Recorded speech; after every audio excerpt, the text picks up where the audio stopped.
Bab 7. Itulangan.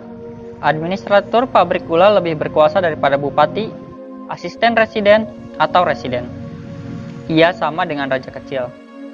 Titahnya dengan mudah membunuh orang. Administratur lama telah digantikan oleh administratur baru. Celakanya, penggantinya ini jauh dari kata ramah. Hobi menyemprot dan mendamprat orang. Selain itu, tidak sedap di mata. Badannya buncit, kepalanya botak, pipinya kendor menggantung. Semua menyebutnya dengan nama Pil Kemboh. Ketika mabuk, ia sering berjalan-jalan sambil membawa senapan angin, membidik setiap anak-anak yang nampak. Beruntung, ia seorang penembak yang buruk. Dirundung kebosanan, ia mulai mengganggu wanita-wanita di rumah mereka. Dengan watak dan penampakannya, semua orang merasa jijik dengan kehadirannya. Sebuah kesialan besar menimpa Surati. Pil Kemboh melihatnya dan tertarik padanya. Pil Kemboh meminta Surati dari Sastro Kasir untuk dijadikan gundik. Hinanya, Sastro Kasir hanya kerbau yang dicucuk hidungnya oleh jabatan. Demi mempertahankan jabatannya, ia bersedia mengorbankan putrinya. Tak peduli anaknya itu najis menjadi gundik seperti bibinya Sanikem. Adat mendukung Sastro Kasir. Tak ada yang lebih berkuasa atas seorang anak selain ayahnya. Anak harus patuh dan berbakti walaupun artinya menelan kehinaan yang orang tuanya hidangkan. Surati menerima perintah ayahnya, tak bisa lain. Namun dengan syarat, ia diizinkan pergi dari rumah untuk bertikarat sebelum diserahkan pada Pil Kemboh. Maka, pergilah ia ke selatan. Di perjalanan, teringat tentang kenangan analis yang nampak sangat bahagia di pernikahannya. Kebahagiaan itu tidak akan pernah ditakdirkan untuk Surati.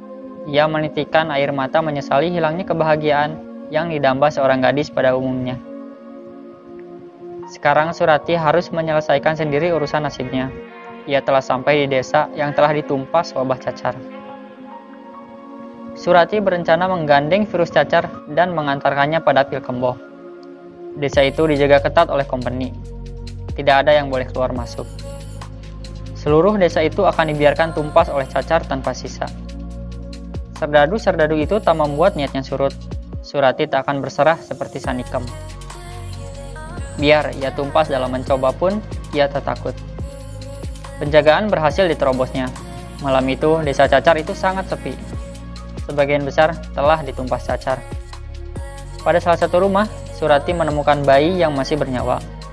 Di samping bayi itu, tergolek ibunya yang tidak bernyawa dan pada lantai, tubuh bapaknya yang seperti sedang ingin meraih bayi tercintanya. Digendongnya bayi itu.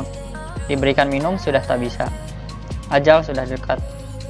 Surati ciumi dan Nina bubukan si kecil malang sampai meregang nyawa di pelukannya. Keluarganya itu dibaringkannya bersama. Lalu ia selimuti mereka bertiga dengan kain robek-robek yang ada di rumah itu. 3 hari 2 malam Surati tinggal di desa itu. Badannya mulai menggigil terserang demam. Ia mulai terjangkit cacar. Setelah mandi dan bersolek menggunakan pakaian terbaiknya, Surati meninggalkan desa itu dan datang ke rumah Pil Kemboh. Beberapa hari lagi, Surati bisa mati dan dia ingin membawa serta si biang masalah, Pil Kemboh. Setelah berbaring di ranjang Pil Kemboh, Surati tak dapat bangkit kembali. Juga menyusul Pil Kemboh. Tulangan ikut terserang wabah cacar. Dokter kenamaan didatangkan untuk menumpas cacar agar modal untuk pabrik gula bisa tetap hidup. Yang pertama mati oleh cacar adalah Pil Kemboh. Namun ternyata Surati tidak mati.